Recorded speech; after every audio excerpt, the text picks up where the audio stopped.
नायगाव तालुक्यातील सर्व जनतेला मी हात जोडून नम्र विनंती करतो की महेश मुखेडकर साहेब या ठिकाणी म्हणत आहेत की त्यांनी कुठल्याही व्यक्तीकडून लाच स्वरूपामध्ये काही पैसे खाल्ले नाही 10 वर्षाच्या कारकिर्दीमध्ये.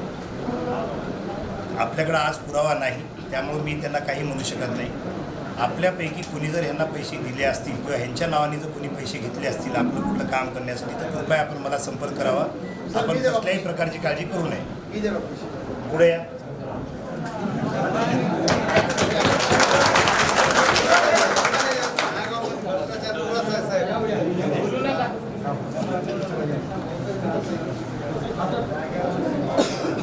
माझं शेड केशव, नाव सांगा. मी केशव दादाराव ढगे, गाव वजीरगाव, बरं. तालुका नायगाव. मी शेडसाठी माझ्या नावावर शेड होतं. मी माझे वैयक्तिक यांना 4,000 रुपये दिला. तुम्ही स्वतः हाताने दिलात? हो. किती वाजताची गोष्ट असेल अंदाजे? हे यावर्षीची नाही सर. आता शेड बी मला मंजूर बी झालं नाही. आता त्यानं पैसे नाहीत मला शासनाकडे, आणि ते माझ्याकडे शेड बी झालं नाही, मला पैसे पण नाही. 4,000 रुपये रेट फिक्स होता का? 5,000 6,000 मागले आणि तुमची मांडवली झाली 4,000 देऊन टाकतो? माझ्याकडे सर यांना मागणी केली 9,000ची. बरं. 4,000 लगेच ऐकले का? काही महिना गेला? मी वास्तविक दिले पैसे तर नाहीच म्हणले. हा गाजगीज केले. हां.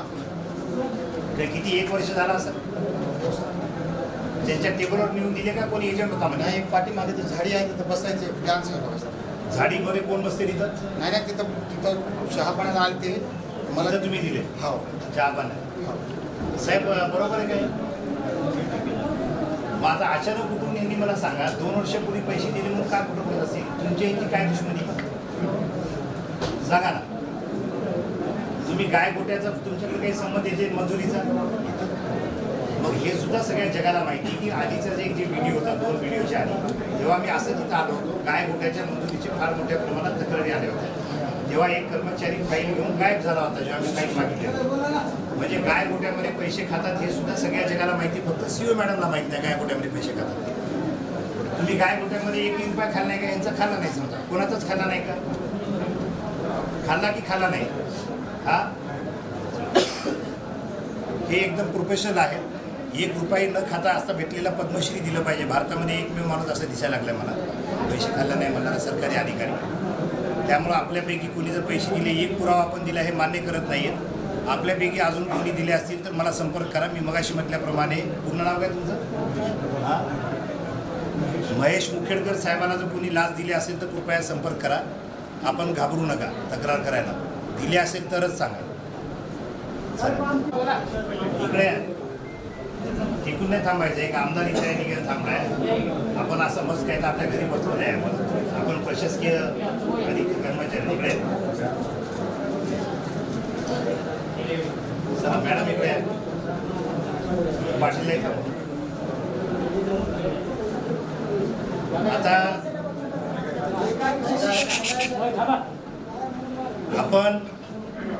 आपण आता या सगळ्या इंजिनियर लोकांना विनंती करणार आहोत. आज फक्त ह्यांच्याकडून आपण अभिवचन घेणार आहोत की इथून पुढे हे घरकुल लाभार्थ्याला त्रास देणार नाहीत. घरकुल लाभार्थ्याचा हे फोन उचलतील. यांना जर खूप फोन येत असतील आणि यांना जर ते काम झेपत नसतील तर हे काम सोडून जातील, पण नागरिकांचे फोन उचलतील. त्यावेळेस जर यांना उचलता आलं नाही, कामात असतील, तर यांनी परत फोन लावला पाहिजे. हे त्यांना मान्य आहे की नाही आपण त्यांना विचारू.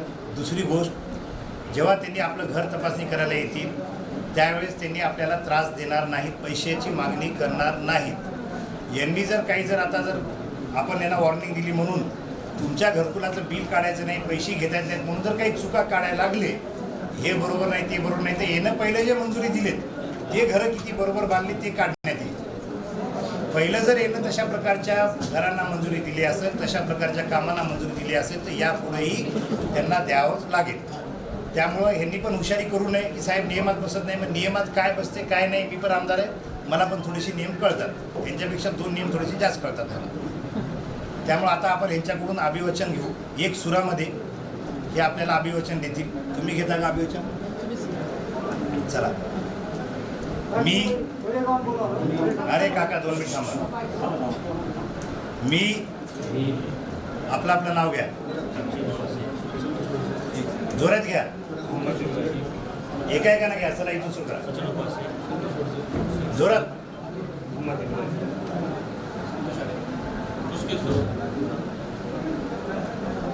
चला मॅडम घ्या, सगळेजण घ्या. नायगाव तालुक्यातील जोरात पाहिजे आवाज, नाही तर खाल्लेले पैसे काढत मी द्यावं लागतील इथल्या इथं. नायगाव तालुक्यातील सर्व शेतकरी बांधवांना भगिनींना अभिवचन देतो की आपल्या घरकुलाचे हप्ते मंजूर करण्यासाठी लाचेच्या स्वरूपामध्ये मी 1 रुपयाही मागणार नाही, अशी मी या ठिकाणी शपथ सुद्धा घेतो. हे काम करण्याची जबाबदारी माझी आहे. हे काम करण्यासाठी मला शासनाकडून पैसे मिळतात. शासनाकडून मिळालेल्या पैशामध्ये माझं घर चालते. त्यामुळं मी गोरगरिबाकडून लाच घेतली नाही. तरी सुद्धा माझ्या पोटा पाण्याला काही फरक पडणार नाही. मला जर हे मान्य नसेल तर मी या नोकरीचा राजीनामा देईन. मला जर खूप पैसे कमवायचे असतील, मला लाच खाल्ल्याशिवाय जर करमतच नसेल, माझं घरच लाच खाल्ल्याशिवाय चालत नसेल, लाच खाल्ल्याशिवाय मला 4 चाकी गाडी घेता येत नसेल, माझा स्वतःचा बंगला लाच खाल्ल्याशिवाय बांधता येत नसेल, माझा स्वतःचा बंगला लाच खाल्ल्याशिवाय बांधता येत नसेल तर मी नोकरी सोडून देईन. परंतु नायगाव तालुक्यातील गोरगरिबांचे पैसे यापुढे खाणार नाही. मी यापुढे जर पैसे खाल्ल्याची तक्रार आली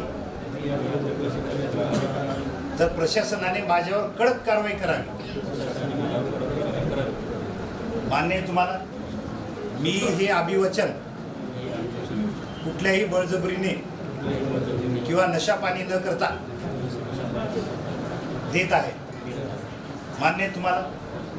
तुमचे मागचे गुन्हे माफ करायचे का? मागचे का पैसे घ्यायचे यांचे?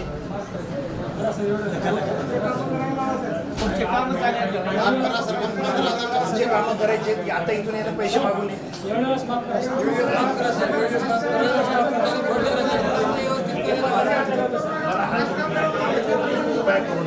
एक मिनिट थांबा.